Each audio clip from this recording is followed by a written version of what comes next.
নিজের পকেটের টাকা নয় বরং ব্যাংকের টাকা দিয়েই ব্যাংক দখল। শুনতে অবিশ্বাস্য মনে হলেও দেশের অন্যতম শীর্ষ আর্থিক প্রতিষ্ঠান ইসলামী ব্যাংকে ঠিক এই কায়দাতেই ছড়ি ঘুরিয়েছে বিতর্কিত এস আলম গ্রুপ।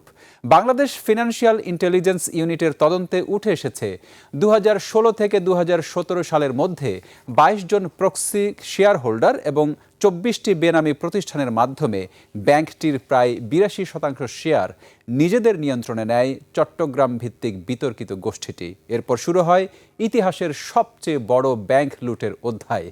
সাদাত হাবিবি সেতুর report. Bangladesh financial intelligence unit BFIUর তদন্তে উঠে এসেছে 2016 থেকে 2017 সালের মধ্যে ইতিহাসের সবচেয়ে বড় ব্যাংক লুটের ঘটনাটি ঘটায় চট্টগ্রাম ভিত্তিক বিতর্কিত S Alam group.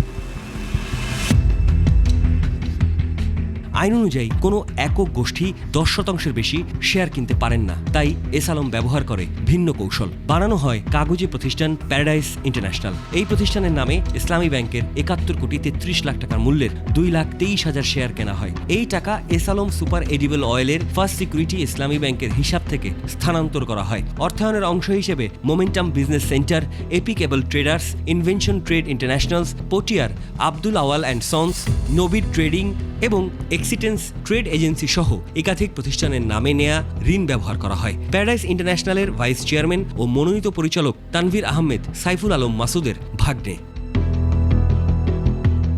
আরমারা spinning mills ইসলামী ব্যাংকের 3 কোটি 37 লাখ টাকার শেয়ার কিনে। এই টাকা S Alam super edible oil, S Alam vegetable oil ও এস আলম রিফাইন্ড সুগার থেকে আসে। প্রতিষ্ঠানটির পরিচালক জেসমিন আরশাদ সাইফুল আলম মাসুদের শ্যালক মোহাম্মদ আরশাদের স্ত্রী। পাশাপাশি গ্রিন এক্সপোজ ট্রেডার্স নামের একটি প্রতিষ্ঠানের ঋণ ব্যবহার করা হয়, যেটিকে BFIU কাগজে প্রতিষ্ঠান হিসেবে উল্লেখ করছে।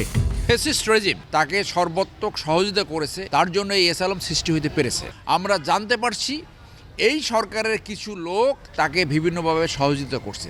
তাই যদি হয় তাহলে মানুষ তাদের বিরুদ্ধে রুখে দাঁড়াবে। প্যারাডাইস ইন্টারন্যাশনাল, আরমারা স্পিনিং কিংবা ABC ভেঞ্চার্সের মতো 22 জন প্রক্সি শেয়ার হোল্ডার এবং 24টি বেনামি কাগজে প্রতিষ্ঠান রাতারাতি কিনে নেয় ইসলামী ব্যাংকের 72% শেয়ার। পরে দুটি বিদেশি প্রতিষ্ঠানের রহস্যময় লেনদেন যুক্ত হয়ে যা দাঁড়ায় প্রায় 81.92%।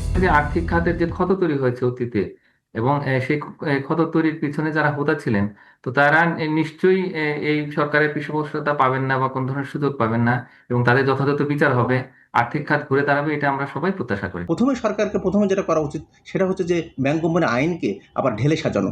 ব্যাংক কোম্পানি আইন যদি ঢেলে সাজানো না হয়, ব্যাংক কোম্পানি আইন যদি আবার সংস্কার করা না হয়, পরিবর্তন করা না হয়, শুধুমাত্র ব্যাংক রেজুলেশন আইন দিয়ে ব্যাংক খাতে কিন্তু সুশাসন নিশ্চিত করা কখনো সম্ভব না। বর্তমানে ইসলামী ব্যাংকের শীর্ষ 20 খেলাপির 15টি এস আলমের সহযোগী প্রতিষ্ঠানের। শুধু S Alam super edible oil, refined sugar এবং ভেজিটেবল অয়েলের নামেই খেলাপি ঋণের পরিমাণ 33,000 কোটি টাকা।